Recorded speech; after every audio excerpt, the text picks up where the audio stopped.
Hello दोस्तों, मैं हूं मीर और आज मैं एक्सप्लेन करने वाला हूं 2010 में आई एक बहुत ही जबरदस्त मूवी द नेक्स्ट 3 डेज को। इस मूवी की रेटिंग की बात की जाए तो इसे बहुत ही पॉजिटिव रिस्पांस मिला था। जैसे इस मूवी को IMDb पर मिले हैं 7 स्टार आउट ऑफ 10 और इसे 89% गूगल यूजर्स ने लाइक किया है। अगर मेरी बात की जाए तो मुझे भी ये मूवी बहुत पसंद आई थी और उम्मीद करता हूँ आपको भी पसंद आएगी। So without wasting much time चलते हैं सीधा वीडियो की तरफ।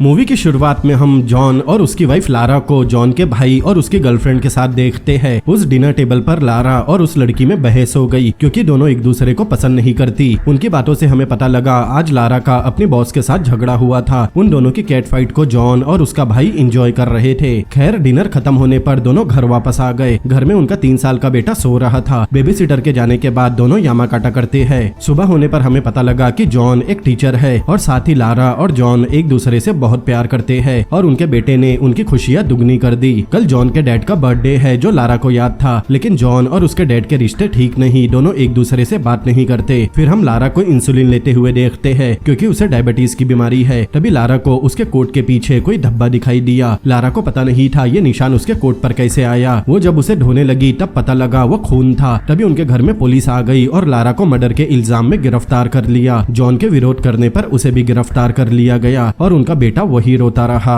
फिर कहानी सीधा 3 साल आगे बढ़ी। अब जॉन और लारा का बेटा ल्यूक थोड़ा बड़ा हो चुका है। दूसरे दिन सुबह जॉन और ल्यूक कहीं जा रहे थे। कुछ देर में हमें पता लगा वो दोनों जेल आए हैं। थोड़ी देर इंतजार करने के बाद वहाँ लारा आई। पहले वो जॉन से मिली, फिर ल्यूक के पास गई, लेकिन ल्यूक उससे बात नहीं करता। वो लारा से नाराज था क्योंकि उस बच्चे को क्या मालूम उसकी माँ 3 साल से जेल में बंद है, इसीलिए उसके साथ नहीं रहती। लारा कहती है पता नहीं ल्यूक उसे कब किस करेगा। फिर लारा जॉन से उसकी जमानत के बारे में पूछती है, लेकिन जॉन उसे फिलहाल बताने से मना करता है। जॉन का वकील अभी भी इन्वेस्टिगेशन कर रहा है। दरअसल उस रात जब लारा के बॉस का मर्डर ऑफिस की कार पार्किंग में हुआ था, तब पार्किंग के बाहर एक लड़की लारा से टकराई थी और लारा के कोट में फंसकर उस लड़की का बटन भी टूटा था, लेकिन उस लड़की का आज तक कुछ पता नहीं चला। लेकिन लारा ने उस लड़की को देखा है, इस बात पर भी किसी को यकीन नहीं हुआ सिवाय जॉन के। जॉन उसे तसल्ली देता है वो उसे जेल से बाहर जरूर निकालेगा। लारा खुद को संभालती है क्योंकि उसे उम्र कैद की सजा हुई है। वो अब और ज्यादा जेल में नहीं रहना चाहती। फिर शाम को जॉन ल्यूक को पार्क लेकर गया। लारा के जेल जाने के बाद जॉन ने अपने पिता होने की जिम्मेदारी बहुत अच्छे से निभाई। लेकिन आज पार्क में जॉन निकोल और उसकी बेटी से मिला। रात में जॉन लारा के केस की फाइल देख रहा था, जिससे उसे पता लगा उस रात सबसे पहले लारा और उसके बॉस का झगड़ा हुआ और बाहर लारा से एक लड़की टकराई। कार पार्किंग में लारा की बॉस आई, तभी किसी ने गैस सिलेंडर से उस पर वार किया और उस गैस सिलेंडर पर लारा के उंगलियों के निशान थे। उसके कोट पर खून लगा हुआ था। उसे पार्किंग से जाते हुए एक आदमी ने देखा और उसकी कार के बाजू में ही उसके बॉस की लाश थी। दूसरे दिन सुबह पुलिस के रेड के समय लारा उस खून के निशान को धो रही थी, मतलब हर सबूत लारा के खिलाफ ही था। दूसरे दिन जॉन अपने वकील के पास जाता है, लेकिन उसके वकील ने भी हाथ खड़े कर दिए क्योंकि लारा के मुताबिक उसकी बॉस का खून चोरी करते समय हुआ, लेकिन आज तक उसका क्रेडिट कार्ड इस्तेमाल ही नहीं हुआ है। पहले लारा का उसके बॉस के साथ झगड़ा होता है, बाद में पार्किंग में उसका खून होता है। लारा का कोवर्कर उसे पार्किंग से जाते हुए देखता है। मर्डर वेपन पर उसके उंगलियों के निशान मिलते हैं, उसके कोट पर खून मिलता है। इन सब सबूतों की वजह से लारा कभी बाहर नहीं आ सकती, जिस पर जॉन और उसमें बहस हो गई। वो कहता है वो अपर कोर्ट में भी अप्लाई नहीं कर सकते क्योंकि कोई भी वकील ऐसा केस लेगा ही नहीं। तब जॉन उससे लारा का केस लेकर चला गया। फिर जॉन लारा से मिलने जेल गया, लेकिन उसके बिना कुछ कहे ही उसके चेहरे को देखकर लारा सब कुछ समझ गई और बुरी तरह रोने लगी। जॉन भी अपने आप को बहुत बेबस महसूस कर रहा था। जॉन घर आता है जहाँ उसके मॉम डैड आए हुए थे। उसकी माँ उसे इमोशनल सपोर्ट देती है। वहाँ उसका भाई और उसकी वाइफ भी थे। उसके डैड ल्यूक का ख्याल रखते हैं। रात में जॉन अपने बेटे के साथ था। वहाँ एक जार में बहुत सारे सिक्के रखे हुए थे क्योंकि उन्हें जॉन ने जमा किए थे। जॉन वो पूरा जार ल्यूक को दे देता है, लेकिन उसे खर्च नहीं करने हैं। बाद में फिर उन सबूतों को देखता है, तभी उसे एक कॉल आई और जॉन तुरंत हॉस्पिटल जाता है क्योंकि लारा ने सुसाइड करने की कोशिश की थी। पुलिस वाले उसे लारा से मिलने भी नहीं दे रहे थे क्योंकि लारा को जेल से लाया गया है, लेकिन एक डॉक्टर जॉन को 5 मिनट के लिए लारा से मिलने की परमिशन दे देता है। जॉन अंदर गया जहाँ लारा के पैर बंधे हुए थे और उसने अपनी नस काटी थी। लारा को होश आता है, लेकिन वो नाउम्मीदी से जॉन की तरफ देख रही थी। अब पूरे रास्ते बंद होने के बाद जॉन फैसला करता है कि वो लारा को जेल से भगाएगा, क्योंकि वो बिना किसी कसूर के उम्र कैद की सजा काट रही है। फिर जॉन उस जेल के बारे में पता करने लगा। उसे लाइब्रेरी में एक बुक मिलती है। फिर जॉन उसके राइटर के बारे में पता करता है जो 7 बार जेल से भाग चुका था। फिर जॉन उससे मिलने न्यूयॉर्क गया और एक रिपोर्टर बनकर उससे मिला। जॉन उससे पूछता है वो 7 बार जेल से कैसे भागा था। वो बताता है कोई भी जेल एयर टाइट नहीं होती, सभी में कुछ न कुछ गलतियां होती है, बस उन पर ध्यान रखना पड़ता है और जेल से निकलने से पहले ही पूरा प्लान बनाना पड़ता है, जैसे कहाँ जाना है, कैसे जाना है, वो तुम्हें कैसे पकड़ सकते हैं, सब कुछ पता होना चाहिए। पुलिस उन्हें कैसे पकड़ सकती है ये पहले से कैसे पता हो सकता है। वो कहता है ये डिपेंड करता है कि वो कौन से शहर की जेल में है। शहर का नाम सुनते ही जॉन के रिएक्शन से वो सब कुछ समझ गया। वो पूछता है जेल कौन से शहर में है। जॉन बताता है पिट्सबर्ग। पिट्सबर्ग सुनते ही वो कहता है पिट्सबर्ग सबसे टफ जेलों में से एक है। बहुत से पुल और सुरंगें उन्होंने पहले ही बंद कर दिए हैं। अथॉरिटी सिर्फ 15 मिनट में ही पूरे शहर को सील कर सकती है। जॉन पूछता है इतने कम समय में कैसे। वो बताता है 9/11 के बाद देश के अथॉरिटी ने पूरे शहर में इमरजेंसी लॉकडाउन करने की तैयारी कर ली थी। पिट्सबर्ग शहर को वो लोग 15 मिनट में लॉकडाउन कर सकते हैं। 35 मिनट में स्टेट के हर नाके पर पुलिस आ सकती है और अगर स्टेट से बाहर नहीं निकले तो क्या होगा, क्योंकि 35 मिनट बहुत कम है, तो सीधा सरेंडर, क्योंकि मुजरिम के साथ जो भी होगा पुलिस सभी को गोली मार देगी। वो आगे बताता है बस और रेलवे स्टेशन के आसपास भी मत जाना, लोकल एयरपोर्ट छोड़कर दूसरे स्टेट से निकलना होगा। तीसरी सबसे जरूरी चीज आइडेंटिटी, जैसे पासपोर्ट, ड्राइविंग लाइसेंस और सोशल सिक्योरिटी नंबर, क्योंकि अगर कार रेंट पर लेनी पड़े तो सोशल सिक्योरिटी नंबर वेरीफाई होता है, इसीलिए सभी डॉक्यूमेंट असली मतलब किसी और के नाम के होने चाहिए। कार कैश में ही रेंट पर लेनी होगी। दूसरी सबसे जरूरी बात डेस्टिनेशन, किसी ऐसी जगह जाना होगा जहां अमेरिका के टूरिस्ट सबसे कम जाते हो, जैसे यमन। और पहली सबसे जरूरी चीज पैसा, क्योंकि आजकल सब कुछ बहुत महंगा है। जॉन पूछता है कितना पैसा। वो बताता है इतना कि 5-6 साल आराम से निकल जाए, क्योंकि दूसरे देश में आपका पैसा ही आपका सब कुछ होता है। लेकिन ये सब करने से पहले तुम्हें खुद से पूछना होगा कि ये सब तुम कर सकते हो या नहीं, क्योंकि हो सकता है तुम्हें किसी को मारना पड़े, हो सकता है अपने बच्चे को छोड़ना पड़े, तुम अपने पेरेंट्स को शायद दोबारा कभी ना देख पाओ। ऐसी बहुत सी चीजें करनी पड़ सकती है जिनके बारे में सोचा तक ना हो, और नहीं कर पाओ तो शुरू भी मत करना, क्योंकि किसी की जान जा सकती है। फिर वो जॉन के पूरे पैसे लेकर और उसे गुड लक बोलकर चला गया। फिर जॉन ने अपने घर की दीवार पर शहर और स्टेट का मैप लगाया। शहर से 15 मिनट में कितने दूर जा सकते हैं इसकी मार्किंग की। फिर 35 मिनट की दूरी मार्क की। शहर और स्टेट से बाहर जाने वाले सभी हाईवे पर मार्किंग की। फिर दूसरे स्टेट के एयरपोर्ट की भी मार्किंग की। उसके बाद आइडेंटिटी का इंतजाम करना होगा। डेस्टिनेशन के लिए वो ब्राजील के आसपास की जगह चुनता है। और सबसे जरूरी चीज पैसा। जॉन अपना घर 30,000 में बेचने निकालता है और सेविंग वगैरह मिलाकर उसके पास पैसे ही सबसे कम थे। अब जॉन प्लान बनाने में लग गया। अगली बार जब वो जेल गया उसने हर तरफ ध्यान से देखा और दरवाजे की चाबी को ध्यान से देखा। हर सीसीटीवी कैमरा पर ध्यान दिया, यहाँ तक कि बाहर लगे कैमरा पर भी। फिर जॉन नजर रखता है कि कौन कौन सी गाड़ियां जेल में जाती है और कौन कौन से दिन जाती है। अगली बार जेल में जाने पर जॉन एलिवेटर पर ध्यान देता है, वो भी चाबी से ही खुलता है। फिर टूरिस्ट बनकर उस जेल को हेलीकॉप्टर से देखता है और उसकी फोटोज भी लेता है। साथ ही उसे ये भी पता लगा इस जेल से आज तक कोई भी भाग नहीं पाया। 2 बार कोशिश करने वाले पकड़े गए थे। अपनी क्लास में भी जॉन जेल की ही फोटो देख रहा था। वो अंदाजा लगाता है वो एलिवेटर कहाँ तक जाता होगा। उन फोटोज को देखकर लग रहा था जॉन हेलीकॉप्टर से लारा को निकालेगा। फिर जॉन थोड़ी बहुत फोटोशॉप सीखता है और फैमिली फोटो से लारा की फोटो निकालता है। अब अगला काम था आइडेंटिटी। फिर रात में जॉन रोड पर ड्रग डीलर को देखते हुए घूमता है। उसे एक जगह एक लाल कार वाला बंदा दिखाई दिया जिसे सभी डीलर पैसे लाकर दे रहे थे, मतलब ये किसी ड्रग लॉट के लिए काम करता होगा। उनके जॉन की तरफ देखते ही जॉन वहाँ से निकल गया। जॉन बहुत दिनों से किसी आइडेंटिटी बनाने वाले को ढूंढ रहा था। आज भी वो ड्रग लेने के बाद उस डीलर से पासपोर्ट के बारे में पूछता है, लेकिन वो उसे भगा देता है। लेकिन वापस आकर जॉन को एक बार में जाकर किसी आदमी को अपना नाम बताने कहता है। जॉन उस बार में गया और उस आदमी से मिला और उसे सब बताया। वो उसे अपने साथ आने कहता है। तब वहाँ एक और आदमी बैठा था। वो जॉन को देखकर हंसने लगा और बिना कुछ कहे वहाँ से चला गया। दूसरी तरफ जब जॉन उसके साथ बाहर गया तब वही ड्रग डीलर और उस आदमी ने जॉन पर हमला कर दिया और उसे बुरी तरह मारकर उसके पैसे छीन लिए। वो डीलर उसे धमकी देता है जॉन उसे इस एरिया में फिर कभी न दिखे। जॉन एक टीचर था, उन लोगों का सामना नहीं कर पाता। फिर जॉन घर आया, उसके पैसे खत्म होते जा रहे थे। दूसरे दिन जॉन अपनी माँ से झूठ बोलता है कि उसे ये चोटें बाइक से गिरने से लगी, लेकिन उसकी माँ सब समझ गई क्योंकि बाइक तो 2 साल से गैराज में पड़ी है। यहाँ जॉन और उसकी माँ में बहस हो गई क्योंकि उन्हें भी लगने लगा था लारा ही दोषी है, लेकिन जॉन को लारा पर पूरा भरोसा था, इसीलिए वो ल्यूक को लेकर उनके घर से चला गया। जॉन अभी भी रात में रोड पर घूमता ताकि उसे कोई पासपोर्ट बनाने वाला मिल जाए, लेकिन उस रात उस पर 2 बाइक राइडर ने नजर रखी हुई थी। उसी रात जॉन के घर में कोई आता है। जॉन बाहर देखता है तो ये वही आदमी था जो उस बार में उसे देखकर हंस रहा था। जॉन एक बैट लेकर उससे पूछता है उसे क्या चाहिए। वो बोलता है उसे पता है जॉन क्या ढूंढ रहा है। तब जॉन बाहर आकर उससे बात करता है। वो आदमी उससे $4000 मांगता है और 1000 एडवांस। उसकी बात सुनकर जॉन को वो ईमानदार लगा, इसीलिए थोड़ा सोचने के बाद जॉन उसे उन तीनों की फोटो और एडवांस देता है। वो जॉन को 3 दिन बाद एक जगह बुलाता है और उसके लेट होने पर उसका इंतजार करने से मना करता है। अगले दिन जॉन लारा से मिलने गया ताकि वो ये काम करने के लिए श्योर हो सके। वहाँ लारा को निराश देखकर जॉन का इरादा और पक्का हो गया। फिर जॉन एक गन खरीदता है। उसे ये भी नहीं पता था गन में गोलियां डाली कहा जाती है। फिर 3 दिन बाद जॉन तय की गई जगह पर गन के साथ उस आदमी का इंतजार करने लगा। उसके सामने एक कार खड़ी थी। वो कार वाला उसे देखते हुए जाता है। फिर कुछ देर में वहाँ बाइकर पहुंचा। वो जॉन पर चिल्लाता है उसका वेट करने के लिए, क्योंकि वो कार वाला आदमी पुलिस वाला था। फिर जॉन से पैसे लेकर वो उसे पासपोर्ट और आईडीज देता है। साथ ही जॉन को वार्न भी करता है इससे वो बर्बाद हो सकता है। फिर जॉन ने आईडीज चेक की, सब कुछ ठीक था। अब जॉन का आईडी का काम भी हो गया था। फिर जॉन ने इंटरनेट से डुप्लीकेट चाबी बनाना सीखना शुरू किया और सबसे पहले अपने ही घर के दरवाजे पर ट्राई किया। उसने सक्सेसफुली चाबी बना ली। दरअसल उसे जेल की उस लिफ्ट की चाबी बनानी थी जो जेल की छत तक जाती है। फिर कुछ दिन बाद जॉन नकली चाबी लेकर जेल गया। फिर चेकिंग पार करने के बाद लाइन में कैमरा से छुपकर उस चाबी को जेल की लिफ्ट में ट्राई करने लगा, लेकिन बहुत ट्राई करने से वो चाबी कीपैड में ही टूट गई। जॉन ने बची हुई चाबी वही फेंक दी और लाइन के साथ आगे बढ़ने लगा, लेकिन उसे पीछे से एक लड़की ने देख लिया था। उनके आगे जाते ही जेल की एक गार्ड लिफ्ट खोलने गई और तभी इमरजेंसी अलार्म बजने लगा। फिर जेल को लॉकडाउन कर दिया गया। तब जॉन बहुत घबरा गया। फिर सभी विजिटर से पूछताछ की जाती है। जॉन के पहले वही लड़की निकली जिसने उसे देखा था। वो जॉन को घूरते हुए गई। फिर ऑफिसर सीसीटीवी फुटेज में जॉन को खुद को दिखाने कहता है, लेकिन जॉन कुछ भी पता होने से इनकार कर रहा था। वो ऐसे बिहेव करने की कोशिश करता है जैसे उसे कुछ नहीं पता, लेकिन वो ऑफिसर उसके सामने वही चाबी रखता है और उसे वार्न करता है कि अगर वो भी जेल चला गया तो उसके बच्चे का क्या होगा। फिर वो जॉन को छोड़ देता है। बाहर उस लोकेशन पर भी कैमरा लगाया जा रहा था, मतलब जॉन अब उस लिफ्ट को इस्तेमाल नहीं कर सकता क्योंकि जेल के स्टाफ को उस पर शक हो गया था। अब जॉन कोई क्रिमिनल तो था नहीं और ऐसे हालत झेलने से जॉन बाहर आकर उल्टियां करने लगा। उसे बाहर एक पुलिस ऑफिसर देखता है। ये वही ऑफिसर है जिसने 3 साल पहले लारा को अरेस्ट किया था। जॉन काफी डर गया था। वो जल्दी घर आकर अकेले बैठ गया। उसका भाई उसके घर भी आता है, लेकिन जॉन उसे कोई रिस्पॉन्स नहीं देता। उसके घर के बाहर हम उसी पुलिस वाले को भी देखते हैं, क्योंकि जेल के कांड के बाद उसे भी जॉन पर शक हो गया था। घर में जॉन अपने प्लान को देखकर सोच रहा था कि वो ये कर पाएगा या नहीं, क्योंकि उसके की वाला आइडिया तो फेल हो गया। वही वो ऑफिसर अभी भी उसके घर के सामने ही था। उसे पता लगता है जॉन ने अपना घर बेचने निकाल दिया। शाम को पार्क में ल्यूक की उस लड़की के साथ दोस्ती हो गई। उसकी माँ निकोल जॉन को उसकी बेटी के बर्थडे पार्टी का इनविटेशन कार्ड देती है। उसे देखकर साफ समझ आ रहा था वो जॉन को पसंद करती है। वो एक सिंगल मदर है और ये जानने के बाद कि जॉन की वाइफ लारा अभी जेल में उम्र कैद की सजा काट रही है, उसे लगता है जॉन और वो साथ आ सकते हैं और इसमें कोई गलत बात भी नहीं। अगले दिन जॉन ने एक हेल्थ लैब की वैन पर नजर रखी थी। फिर उसने घर आकर नया प्लान बनाया और चाबी की जगह उस वैन को चुना जो हमें आगे पता चलेगा। फिर जॉन उस वैन का पीछा करने लगा और उस वैन के पिकअप पॉइंट नोटिस करने लगा। दरअसल वो वैन जेल के कैदियों की रोज की ब्लड सैंपल लेकर आती थी। फिर कुछ और जगह के सैंपल कलेक्ट करते हुए सभी को लैब में लेकर जाती थी। फिर रिपोर्ट लेकर जेल जाती थी। उस वैन में एक ही आदमी रहता था जो रिपोर्ट पिकअप एंड ड्रॉप करता है। जॉन ने उसके जेल के बाद वाले स्टॉप पर टाइमर लगाया कि वो कितनी देर में बाहर आता है। फिर जॉन यूट्यूब पर कार के लॉक खोलने की वीडियोस देखता है। अब अगले दिन ही उस वैन के जेल से आने के बाद मौका मिलते ही जॉन उस वैन में घुस गया और वहाँ लारा की रिपोर्ट ढूंढने लगा, क्योंकि लारा को डायबिटीज थी। उस रिपोर्ट के मिलते ही जॉन ने उसकी फोटो खींच ली। उसी समय वो ड्राइवर भी बाहर आ गया, लेकिन जॉन वैन से सही समय पर निकल गया। फिर जॉन घर में उस रिपोर्ट की डुप्लीकेट कॉपी बनाता है। अगले दिन लारा से मिलने पर उसे एक बुरी खबर मिली कि अगले 3 दिनों में लारा को दूसरी जेल में शिफ्ट किया जाएगा। इसका मतलब अपने प्लान को एग्जीक्यूट करने जॉन के पास सिर्फ 3 दिन ही बचे हैं और उसका आखिरी और सबसे जरूरी काम मतलब ढेर सारा पैसा बचा हुआ है। जॉन अपना घर बेचना चाहता था, लेकिन अभी कोई बायर भी नहीं मिल रहा जो 3 दिन में उसका घर खरीद सके। जॉन को बहुत सारा पैसा चाहिए था, इसीलिए उसके पास एक ही रास्ता बचा। दूसरे दिन जॉन अपने बेटे को अपने पेरेंट्स के पास छोड़ता है। जॉन के डैड और वो आपस में बात नहीं करते थे, लेकिन उन्हें ये तो समझ में आ गया था जॉन कुछ कर रहा है। फिर जॉन एक बैंक के सामने आया। फिर कैप पहनकर और गन लेकर कार का लॉक खोला, लेकिन तभी उसे बैंक से सिक्योरिटी गार्ड बाहर आते हुए दिखाई दिया। फिर बहुत सोचने के बाद जॉन वहाँ से चला गया। उसे एहसास हुआ था कि अभी वो क्या करने वाला था। फिर जॉन लारा से मिलने गया, लेकिन उन दोनों में बहस हो गई। जॉन ने लारा से कभी पूछा तक नहीं था कि उसने खून किया या नहीं। जॉन को पता था लारा ने खून नहीं किया, लेकिन लारा बोलती है उसी ने अपनी बॉस का खून किया था और ये बोलकर वो वहाँ से चली गई। जॉन एकदम शॉक में था, लेकिन तभी उसे कुछ समझ आया। वो फिर से लारा से बात करता है। दरअसल लारा झूठ बोल रही थी कि उसी ने मर्डर किया है, ताकि जॉन उसे बाहर निकालने की कोशिशें बंद करके अपनी जिंदगी में आगे बढ़ सके। लारा को देखकर भी समझ में आ रहा था जॉन बिल्कुल सही है। अब जॉन को किसी भी हालत में लारा को बाहर निकालना था, लेकिन उसे पैसे चाहिए थे, बहुत सारे पैसे। उसी रात जॉन गन लेकर घर से निकला और सभी ड्रग डीलर पर नजर रखने लगा। कुछ ही देर बाद उसे उसे वही लाल कार दिखाई दी जो उसने पहले भी देखी थी। रोड के सभी छोटे मोटे ड्रग बेचने वाले उसे ही पैसे दे रहे थे। जॉन उसका पीछा करने लगा। वो सभी से कलेक्शन करके बहुत दूर जाता है। जॉन अभी भी उसका पीछा कर रहा था। पहले वो एक घर में गया और परमिशन मिलने के बाद कार से पैसे लेकर वापस आया, लेकिन जॉन वही छुपा हुआ था। जैसे ही दरवाजा खुला, जॉन उस आदमी को मारकर गन पॉइंट पर अंदर घुस गया। अंदर 2 आदमी और उसका कुत्ता था। जॉन गन पॉइंट पर एक आदमी और उसके कुत्ते को बेसमेंट में बंद करता है, फिर उनसे उनके पैसे मांगता है। वो उसे पैसे देते हैं, लेकिन जॉन उनके पूरे पैसे मांग रहा था। लेकिन वो आदमी जॉन को धमकी देने लगा कि वो उसे ढूंढकर मार देगा, लेकिन जॉन उसके हाथ में गोली मारता है। लेकिन फिर भी वो बताने तैयार ही नहीं था कि पैसे कहाँ रखे हैं। तभी जॉन ने दारू की बोतल से उसके घर में आग लगा दी और उसे जिंदा जलाने की धमकी देने लगा, क्योंकि इसी घर के बेसमेंट में ड्रग बनाने की लैब है। वो आदमी फौरन ऊपर भागता है। जॉन भी उसे जाने देता है क्योंकि ऊपर उसके बच्चे हैं। जॉन दूसरे आदमी को ढाल बनाकर ऊपर आया। तभी वो अंदर से उसे शूट करने लगा, लेकिन गोली उसी के आदमी को लगी। जॉन छुपकर वही बैठ गया और जैसे ही वो आदमी बाहर आया, जॉन ने सीधा उसे शूट कर दिया, जिससे वो जगह पर ही मर गया। फिर जॉन उस कमरे में गया, लेकिन वहाँ कोई बच्चे नहीं थे। लेकिन जॉन को वहाँ बहुत सारे पैसे दिखाई दिए। जॉन पैसे लेकर तुरंत वहाँ से निकलने लगा, लेकिन पहले वाला आदमी जिंदा था। वो खुद को बचाने जॉन से भीख मांगने लगा। जॉन से ये देखा नहीं जाता। जॉन उसे लेकर बाहर निकलने लगा। दोनों कार में आए, लेकिन वो आदमी बाहर निकल गया जिसे जॉन ने बंद किया था। वो कार पर गोलियां चलाने लगा। तभी जॉन की कार वही के डस्टबिन से टकरा गई, लेकिन जॉन बचते हुए वहाँ से निकल गया। रास्ते में वो आदमी जॉन से हॉस्पिटल ले जाने बोल रहा था, लेकिन कुछ ही दूर चलने के बाद उसने भी दम तोड़ दिया। जॉन के लिए ये कोई बुरे सपने से कम नहीं था, लेकिन उसने होश संभालते हुए उसे बस स्टॉप पर छोड़ दिया। फिर उस घर में पुलिस आती है और हम ऑफिसर नेबुल्स्की को देखते हैं। उन्हें दूसरे आदमी की लाश रोड पर मिली थी। दूसरी तरफ हम जॉन को किसी जगह के केज को काटते हुए देखते हैं। फिर जॉन अपने पेरेंट्स के घर आता है, क्योंकि ल्यूक को उसने वही छोड़ा था। जॉन ने पैसों का बैग और अपना कोट वही रख दिया। उसके डैड अभी तक जाग रहे थे। फिर जॉन ल्यूक के पास जाकर सो गया, लेकिन जॉन के डैड को उसके कोट की जेब में कुछ दिखाई दिया। वो फ्लाइट टिकट थे। जॉन के डैड सब समझ गए। दूसरे दिन सुबह होने पर उसके डैड ल्यूक से इस तरह मिलते हैं जैसे आखिरी बार मिल रहे हो। फिर जॉन को उसका कोट वापस करते हैं, जिसमें पासपोर्ट और टिकट थे। और कई सालों बाद वो जॉन से बात करते हैं और उसे गले लगाकर गुड लक बोलते हैं। फिर जॉन अपने माँ बाप को आखिरी बार देखता है और वहाँ से चला जाता है। फिर जॉन एक कार रेंट पर लेता है। अभी सुबह हो ही रही थी। दूसरी तरफ ऑफिसर को उस डस्टबिन के पास जॉन के कार का टूटे हुए लाइट का टुकड़ा मिला। इधर जॉन और ल्यूक घर जाकर पैकिंग करने लगे। ल्यूक अपनी जेब में वही कॉइन रखता है। जॉन ने पूरे पैसे और कपड़े एडजस्ट किए और अपने हाथ में डिजिटल वॉच पहनी और अपने हाथ पर 15 और 35 मिनट का टाइम लिखा। फिर दीवार पर लगे अपने प्लान को फाड़ कर 3 प्लास्टिक बैग में भर दिया। उनमें से एक बैग को उसने अपने घर के बाहर के डस्टबिन में फेंका और बचे हुए 2 बैग को घर से दूर जाकर पब्लिक डस्टबिन में फेंका। फिर वहाँ से लैब गया और वहाँ के पूरे कम्युनिकेशन वायर काट दिए। फिर उस वैन का पीछा करने लगा। वैन अपने डेली रूटीन के मुताबिक जेल से पहले कहीं और रिपोर्ट डिलीवर करने रुकी। ड्राइवर के अंदर जाते ही जॉन अपने बेटे को गाड़ी में ही रुकने बोलकर उस वैन में गया और लारा की रिपोर्ट बदल दी। इतनी देर में ड्राइवर भी बाहर आ गया, लेकिन जॉन इस बार भी सही समय पर निकल गया। फिर वो ल्यूक को लेकर वहाँ से चला गया। दूसरी तरफ पुलिस को उस लाइट के टुकड़े से कार के मॉडल का पता चल गया था। वो एक डिसेंट कार थी जो शरीफ लोगों के पास होती है। वो कार शहर में हजारों तादाद में थी, लेकिन सिर्फ 2 क्रिमिनल के पास थी। नेबुल्स्की दोनों क्रिमिनल के बारे में पता लगाने कहता है। दूसरी तरफ जॉन ल्यूक को लेकर निकोल के पास गया, क्योंकि आज उसकी बेटी का बर्थडे है, लेकिन वो जल्दी आ गए। निकोल जॉन को मदद करने बोलती है, लेकिन जॉन बहाना बनाकर जाने लगा। लेकिन जाने से पहले निकोल से कहता है अगर उसे लेट हो जाए तो ल्यूक के जेब में उसके दादा दादी का नंबर और एड्रेस है। निकोल को कुछ समझ नहीं आता, लेकिन हम ऑडियंस को सब समझ में आ रहा था। दूसरी तरफ पुलिस को पता लगा जिन 2 क्रिमिनल के नाम पर वो गाड़ी है, उनमें से एक तो अपाहिज हो चुका है, लेकिन दूसरी मतलब लारा जेल में बंद है। मतलब वो गाड़ी लारा के नाम पर है। नेबुल्स्की ऑफिसर से लारा की फैमिली डिटेल निकालने बोलता है, जो अभी उस गाड़ी को चला सकते हो। इस तरफ वैन का ड्राइवर कैदियों की रिपोर्ट जेल के हॉस्पिटल में डिलीवर करता है। जॉन उसका बाहर ही इंतजार कर रहा था। अंदर डॉक्टर को लारा की रिपोर्ट मिलते ही वो तुरंत लैब में कांटेक्ट करते हैं, लेकिन लैब के सारे कम्युनिकेशन जॉन ने पहले ही काट दिए थे, इसीलिए उनकी लैब में कोई बात नहीं होती। दरअसल उस रिपोर्ट में लारा का शुगर लेवल जानलेवा हद तक बढ़ा हुआ था। डॉक्टर तुरंत लारा को बड़े हॉस्पिटल ले जाने की तैयारी करने लगे। दूसरी तरफ पुलिस को पता चला लारा का हस्बैंड स्कूल टीचर है जो कार चला सकता है। तब दोनों जॉन के घर के लिए निकलते हैं। इस तरफ जेल में लारा को एम्बुलेंस से हॉस्पिटल ले जाया जाता है। जॉन उस एम्बुलेंस का पीछा करने लगा, फिर एम्बुलेंस से आगे निकल गया। दूसरी तरफ दोनों ऑफिसर जॉन के घर पहुंचे, लेकिन घर में कोई नहीं था, इसीलिए दोनों जबरदस्ती घर में घुस गए। घर एकदम खाली था, क्योंकि जॉन ने पहले ही सारा सामान बेच दिया था। लेकिन बेडरूम में नेबुल्स्की को दीवार पर लगे कागज दिखाई दिए, जहाँ जॉन ने अपना प्लान चिपका कर रखा था। नेबुल्स्की सर्च वारंट का इंतजाम करने कहता है, क्योंकि बिना वारंट के वो घर की तलाशी नहीं ले सकते। ल्यूक के रूम की दीवार पर कुछ बना हुआ दिखाई देता है, जो ल्यूक ने जॉन को देखते हुए बनाया था। वहाँ उसे वो कॉइन भी मिलते हैं जिन्हें ल्यूक ने गिरा दिए थे। तभी उसे पता लगा लारा लारा को हॉस्पिटल में शिफ्ट किया जा रहा है। नेबुल्स्की तुरंत पुलिस फोर्स को हॉस्पिटल भिजवाने कहता है और खुद भी तुरंत हॉस्पिटल के लिए निकलता है, लेकिन लारा की एम्बुलेंस हॉस्पिटल पहुंच गई थी। उसे वार्ड में शिफ्ट किया गया। एक गार्ड कंफर्म करता है सब कुछ ठीक है, लेकिन तभी जॉन डॉक्टर के कोट में वहां आया और गन पॉइंट पर गार्ड की बंदूक और फोन छीन लिया। फिर एक नर्स के जरिए दोनों को वही बांध दिया। लारा उसे ऐसा करने से मना कर रही थी और उसके साथ जाने से भी मना करती है, लेकिन जॉन उसे इमोशनल ब्लैकमेल करता है क्योंकि ये सब करने के बाद वो दोनों ही जेल चले जाएंगे। फिर ल्यूक का ध्यान कौन रखेगा, इसीलिए लारा भी मान गई और जॉन के लिए कपड़े पहने। तभी वहाँ जेल की डॉक्टर पहुंची, लेकिन हॉस्पिटल के बाहर कुछ ही पुलिस वाले पहुंचे थे। हॉस्पिटल में दोनों डॉक्टर की ड्रेस में निकले, लेकिन एक नर्स ने उन्हें देख लिया और सिक्योरिटी को बुलाने भागी। उसे सुनते ही दोनों लिफ्ट में गए। इधर हॉस्पिटल में नेबुल्स्की पहुंचा। जॉन और लारा लिफ्ट में ही थे और इत्तेफाक से वो लिफ्ट नेबुल्स्की के सामने खुली। जॉन ने तुरंत उन्हें गन पॉइंट पर रोक लिया। नेबुल्स्की उसे समझाने की कोशिश करता है, लेकिन लिफ्ट का दरवाजा बंद हो गया। नेबुल्स्की सीढ़ियों से ऊपर भागता है क्योंकि लिफ्ट ऊपर जा रही थी। लारा बहुत डर रही थी, लेकिन जॉन उसे संभालता है। वो लोग पार्किंग 3 में रुकते हैं। जॉन दोनों के कोट एग्जिट डोर की तरफ फेंक देता है और लिफ्ट का दरवाजा बंद होने तक इंतजार करने लगता है। लिफ्ट का दरवाजा बंद होते ही वहाँ नेबुल्स्की आता है। तभी उसे एग्जिट डोर पर कोट दिखाई देते हैं, इसीलिए वो लिफ्ट छोड़कर पार्किंग में आता है। इसी मौके का फायदा उठाकर दोनों ग्राउंड फ्लोर पर पहुंचते हैं और मेन डोर से ना जाते हुए पिछले दरवाजे से निकलते हैं। एक गार्ड ने उन्हें देख लिया और पुलिस को बता दिया, लेकिन दोनों पिछले दरवाजे से बाहर निकल गए। नेबुल्स्की और बाकी पुलिस वाले उनके पीछे ही थे। आज फुटबॉल का मैच था। बहुत से लोगों ने एक ही रंग के कपड़े पहने थे। जॉन भी पीले रंग के जैकेट में लोगों की भीड़ में मिल गया, जिससे नेबुल्स्की को वो दोनों दिखाई नहीं देते। दोनों बचते हुए सबवे में आए। दोनों प्लेटफॉर्म की तरफ बढ़ रहे थे। नेबुल्स्की अभी भी उन्हें ढूंढ रहा था। इत्तेफाक से ऊपर से उसे दोनों दिख गए। वो सभी को सबवे में आने बोलता है। दोनों प्लेटफॉर्म की तरफ बढ़ रहे थे। नेबुल्स्की उनके पीछे ही था। प्लेटफॉर्म पर ट्रेन आई, लेकिन दोनों पिलर के पीछे छुप गए और जैसे ही ट्रेन का गेट बंद होने वाला था, दोनों ट्रेन में चढ़ गए। नेबुल्स्की ने दोनों को ट्रेन में चढ़ते हुए देख लिया और ट्रेन को रुकने का ऑर्डर दिया, लेकिन नेबुल्स्की के आने तक ट्रेन निकल गई। लेकिन नेबुल्स्की फिर भी ट्रेन के पीछे दौड़ने लगा। वहीं अगले स्टेशन पर पुलिस वाले और चॉपर पहुंच गए थे। पुलिस वाले अगले प्लेटफॉर्म पर तैनात थे। जॉन देखता है ट्रेन के ड्राइवर को कॉल आया है। नेबुल्स्की अभी भी ट्रेन के पीछे भाग रहा था, लेकिन वो ट्रेन से बहुत दूर था। एक जगह पहुंचते ही जॉन ने ट्रेन के इमरजेंसी ब्रेक लगाए और दोनों ही ट्रेन से उतर गए। जॉन ने पिछली रात ही वहाँ की सिक्योरिटी केज काट दी थी। दोनों वहाँ से निकल गए। जहाँ कुछ ही दूरी पर जॉन ने रेंटेड कार पार्क कर रखी थी। दोनों तुरंत कार में वहाँ से निकल जाते हैं। थोड़ी देर बाद ट्रेन के पास नेबुल्स्की पहुंचा, लेकिन वो बहुत लेट हो चुका था। जॉन कार स्पीड में चलाते हुए निकल जाता है क्योंकि उसे 15 मिनट में शहर की बॉर्डर से निकलना था, लेकिन वो 13 मिनट में ही शहर से बाहर निकल गए और उनके बाहर निकलते ही पुलिस शहर की बॉर्डर को सील कर देते हैं। पुलिस को पता नहीं था वो कौन सी कार में है। नेबुल्स्की पूरे शहर में नाकाबंदी करने बोलता है और जॉन और लारा के बेटे ल्यूक का पता लगाने कहता है। कार में लारा बोलती है जॉन ने उसे बताया क्यों नहीं, लेकिन जाहिर सी बात थी लारा उसे रोक लेती। जॉन ने उसकी इंसुलिन के साथ बाकी जरूरी चीजें भी गाड़ी में ही रख ली थी। दूसरी तरफ उस ऑफिसर को जॉन के बारे में पता चला जिसने लारा को अरेस्ट किया था। फिर जॉन निकोल के घर गया ल्यूक को लेने के लिए। निकोल मेन सिटी से बाहर कंट्री साइड में रहती थी, लेकिन जॉन को यहाँ एक शौक लगता है जिस पर उसने ध्यान नहीं दिया। निकोल बच्चों को लेकर जू गई थी। ये एक जू पार्टी थी। जॉन और लारा तुरंत जू के लिए निकलते हैं। उन्हें 35 मिनट में स्टेट से बाहर निकलना था। दूसरी तरफ पुलिस फोर्स जॉन के घर पहुंची। घर की तलाशी लेने पर उन्हें डस्टबिन में जॉन के प्लेन के टुकड़े मिले। जॉन जू की तरफ जा रहा था, तभी उनके पीछे एक पुलिस की कार लगी, लेकिन लकीली वो उनके आगे वाली कार को ओवर स्पीड के लिए रोकती है। अभी स्टेट से बाहर जाने सिर्फ 12 मिनट बचे थे। सामने जू था और स्टेट की सरहद। बहुत सोचने के बाद जॉन हाईवे की तरफ मुड़ गया। लारा उस पर चिल्लाने लगी। जॉन बोलता है निकोल उसके डैड को कॉल कर लेगी और वो किसी तरह बाद में ल्यूक को उनके पास ले आएगा। लारा इसके लिए तैयार नहीं थी, लेकिन जॉन के हिसाब से उनके पास और कोई रास्ता नहीं। लेकिन लारा अपने बेटे को लिए बिना जाना नहीं चाहती थी, इसीलिए वो कार से कूदने लगी, लेकिन जॉन ने उसे पकड़ लिया। कार घूमने लगी और ट्रक उन्हें टक्कर मारते मारते बचा, लेकिन जॉन बड़ी मुश्किल से सही समय पर गाड़ी को कंट्रोल कर लेता है। फिर दोनों बाहर आकर बैठ गए। जॉन समझ गया था लारा अपने बेटे के बिना कहीं नहीं जाएगी। अब 35 मिनट भी हो चुके थे, मतलब स्टेट की बॉर्डर पर भी नाकाबंदी लग चुकी होगी, इसीलिए जॉन जू की तरफ गया। पुलिस को पता नहीं ल्यूक कहाँ है। जॉन जू पहुंचा और ल्यूक को ढूंढने लगा। लारा बाहर ही वेट कर रही थी। जॉन ने ल्यूक को ढूंढ लिया और निकोल का शुक्रिया किया। फिर वो ल्यूक को लेकर बाहर आया। लारा बहुत दिनों बाद अपने बेटे से मिलती है, लेकिन ल्यूक अभी भी उससे कुछ नहीं कहता। दोनों साथ में कार में बैठते हैं। तभी बाहर निकोल आती है और जॉन, लारा और ल्यूक को साथ में देखते ही उसके पूरे अरमान टूट जाते हैं। फिर जॉन हाईवे पर आता है। अब 35 मिनट की जगह 1 घंटा हो चुका था। रेडियो से जॉन को पता लगा स्टेट की बॉर्डर पर भी नाकाबंदी लग चुकी है और सभी गाड़ियों की चेकिंग की जा रही है। लारा को समझ नहीं आता वो आगे क्या करे, लेकिन जॉन शहर की तरफ मुड़ गया। दूसरी तरफ पुलिस स्टेशन में जॉन के डस्टबिन से मिला प्लास्टिक बैग लाया गया। उसे वो ऑफिसर भी देखता है। इस तरफ जॉन रेलवे स्टेशन पहुंचा। वहाँ पुलिस वाले थे और बहुत भीड़ भी लगी हुई थी क्योंकि सभी ट्रेन बंद कर दी गई। तभी जॉन भीड़ में जाकर एक बूढ़े कपल से बात करने लगा। पुलिस स्टेशन में नेबुल्स्की को मेयर से डांट पड़ रही थी क्योंकि उसने सभी गाड़ियों को रोकने का ऑर्डर दिया था। इसीलिए बाद में नेबुल्सी उन्हीं गाड़ियों को रोकने का ऑर्डर देता है जिसमें एक कपल और 6 साल का बच्चा हो। इस तरफ जॉन हाईवे पर बढ़ रहा था। वो नाकाबंदी तक पहुंच गए। सामने पुलिस वाले थे लेकिन पुलिस वाले उन्हें नहीं रोकते।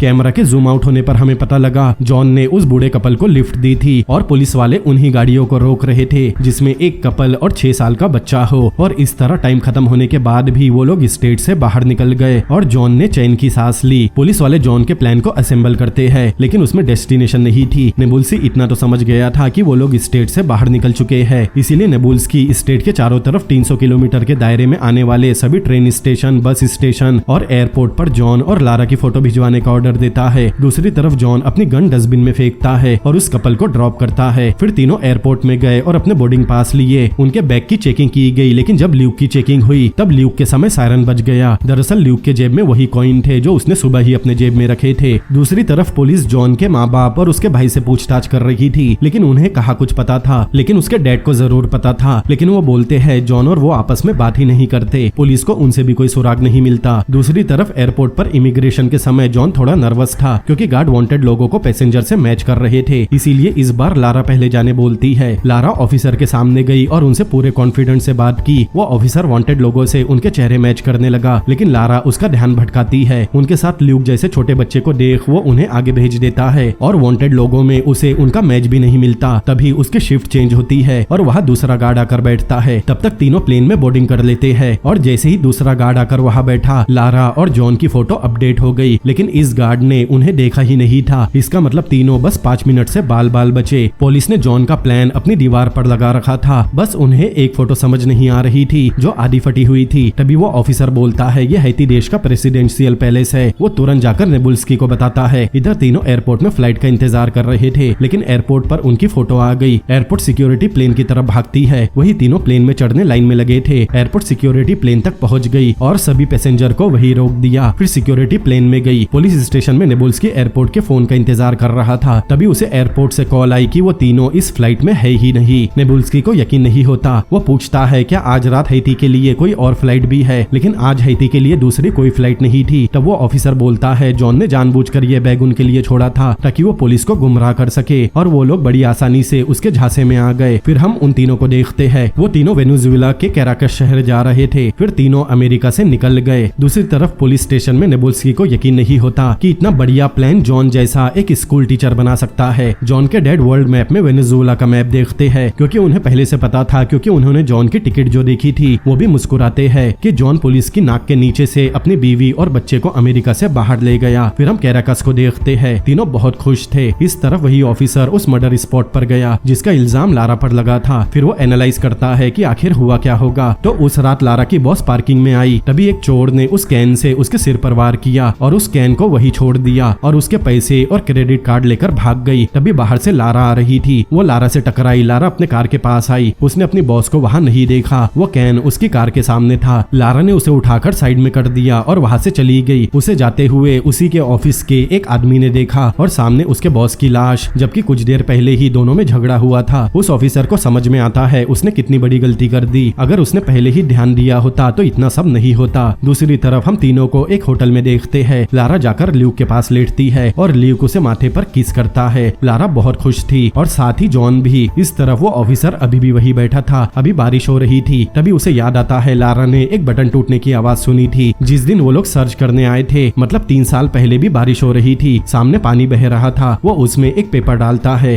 फिर उसका पीछा करने लगता है। वो पेपर एक गटर में गया। फिर वो दोनों उस गटर के ढक्कन को हटाते हैं। वो ऑफिसर ढक्कन के कॉर्नर पर चेक करने लगा लेकिन उसकी पार्टनर कहती है 3 साल हो चुके हैं। अगर लारा सच भी बोल रही थी तो वो बटन अभी तक यहाँ नहीं हो सकता। फिर वो दोनों ढक्कन को वापस लगाने लगते हैं और हमें दिखाया जाता है वो बटन अभी तक वही था लेकिन ढक्कन को निकालने से वो बह गया। इसका मतलब अगर पुलिस ने अपना काम ठीक से किया होता तो इन सब की नौबत नहीं आती और एक आम इंसान उन्हें शर्मिंदा नहीं करता। और जॉन के अपने बीवी बच्चे की तरफ देखते हुए ये मूवी भी यही खत्म होती है। तो दोस्तों कैसी लगी आपको ये मूवी और मेरा एक्सप्लेनेशन मुझे कमेंट करके जरूर बताएं। और अगर आपको ये मूवी और मेरा एक्सप्लेनेशन पसंद आया हो तो इस वीडियो को लाइक करे, अपने दोस्तों के साथ शेयर करे और ऐसी ही और अमेजिंग मूवीज के एक्सप्लेनेशन देखने के लिए मेरे चैनल को सब्सक्राइब करे। तो मिलते हैं अगली बार किसी और अमेजिंग मूवी के एक्सप्लेनेशन के साथ। Peace out.